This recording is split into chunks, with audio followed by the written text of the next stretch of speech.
हाँ बच्चों, एक बात मैं आपको और बताना चाहती हूँ।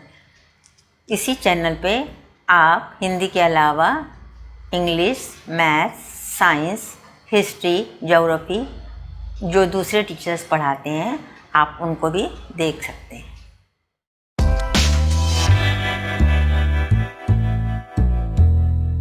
आज हम कबीरदास की बाकी जो 4 साखियाँ रह गई थी वो पूरी करने जा रहे हैं।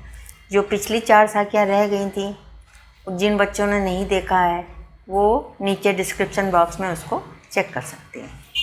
चलिए अब हम आज 5वीं साखी शुरू कर रहे हैं। विरह भुवंगम तन बसे, मंत्र न लागे कोई, राम वियोगी ना जीवे, जीवे तो बौरा हुई। अब इसमें विरह का अर्थ होता है बिछड़ने का गम, प्रियजन से बिछड़ने का गम। भुवंगम मतलब होता है सांप, बौरा मतलब होता है पागल। तो कबीरदास जी कहते हैं कि ईश्वर प्रेम में जो मनुष्य अपना तन मन सब अर्पित कर ईश्वर प्रेम में रम जाता है उसको अपना होश नहीं रहता है। और विरह भुवंगम, जैसे विरह का जो सर्परूपी जो जहर है उसके शरीर में लहर मारता है और मंत्र उसका कोई मंत्र भी नहीं लगता है। जैसे आपने देखा होगा गांव वगैरह में सांप वाप काटने पे मंत्र से ही उसको उतारने की कोशिश करते हैं। तो पिछले ज़माने जब कबीरदास के समय में भी इस तरह से मंत्रों से ही सांप के जहर का उपचार किया जाता था। तो कबीरदास जी यही कह रहे हैं, विरह भुवंगम तन बसे, मंत्र न लागे कोई। जैसे राम के वियोग में अर्थात ईश्वर के वियोग में, जिसको ईश्वर जो व्यक्ति ईश्वर का प्रेमी होता है, ईश्वर में लीन हो जाता है, उसे कोई शुद्ध बुद्ध उसको खुद की नहीं रहती और उसका कोई उपचार भी नहीं हो सकता, उसके ऊपर कोई मंत्र असर नहीं करता। राम वियोगी ना जीवे, राम का जो प्रेमी है उसके भी राम के वियोग में जीवित नहीं रह सकता है। अगर जीवित रहता है तो वो बौरा जाता है, यानी पागल हो जाता है।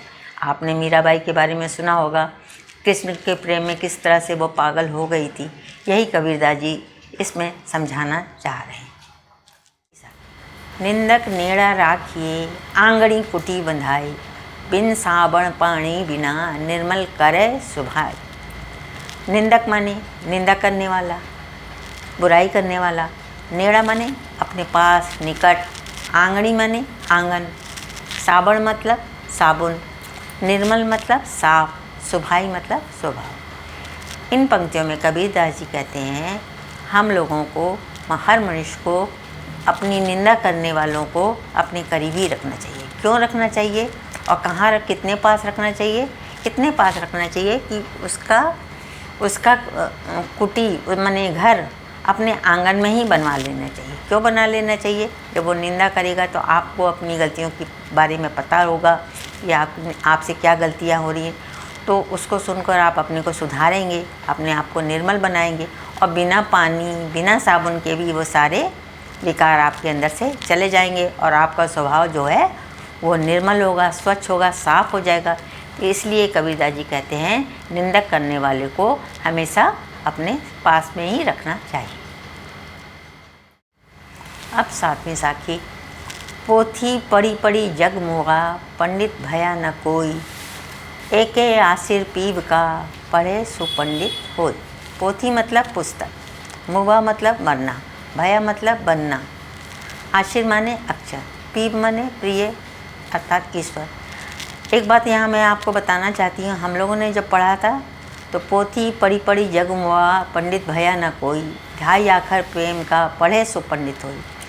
लेकिन आपकी पुस्तक में पोथी पढ़ी पढ़ी जग मोआ, पंडित भया न कोई, एके आशिर पीव का, पढ़े सो पंडित होई, ये दिया गया है। अब ये आएगा तो इसके अनुसार ही आपको अर्थ लिखना पड़ेगा। तो आपकी पुस्तक के अनुसार ही मैं आपको अर्थ बता रही हूँ। प्रस्तुत पंक्तियों में कबीरदास जी कह रहे हैं पोथी पढ़ पढ़ के, बड़ी बड़ी किताबें ज्ञान पढ़ पढ़ के भी कोई भी मनुष्य पंडित नहीं बना, अर्थात वो ज्ञानी नहीं हो सका। क्यों नहीं बन सका? क्योंकि उसने अपने अंदर का अहंकार, लोभ, माया, मोह ये सब का त्याग नहीं किया। एक आश्चर्य पीव का माने एक अक्षर, एक ही शब्द ईश्वर प्रेम का अगर कोई पढ़ लेता है तो वो पंडित अर्थात वो महान ज्ञानी बनता है। अर्थात यहाँ पर कबीरदास जी कह रहे हैं कि पुस्तक प्रेम से बड़ा ईश्वरी पुस्तक ज्ञान से बड़ा ईश्वर का ज्ञान है। जो मनुष्य ईश्वर को ज्ञान प्राप्त कर लेता है वही असली पंडित होता है। चलिए अब हम अपनी आखिरी साखी शुरू करते हैं।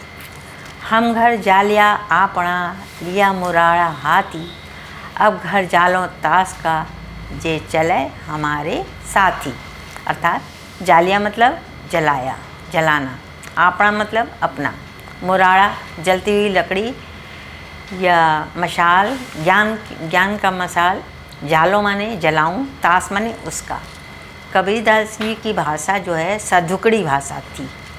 तो प्रस्तुत पंक्तियों में कबीरदास जी कह रहे हैं, हम घर जालिया अपना, मैंने अपना घर अहंकार, लोभ, मोह, माया सबको त्याग करके ज्ञान का प्रकाश अपने अंदर जला लिया है।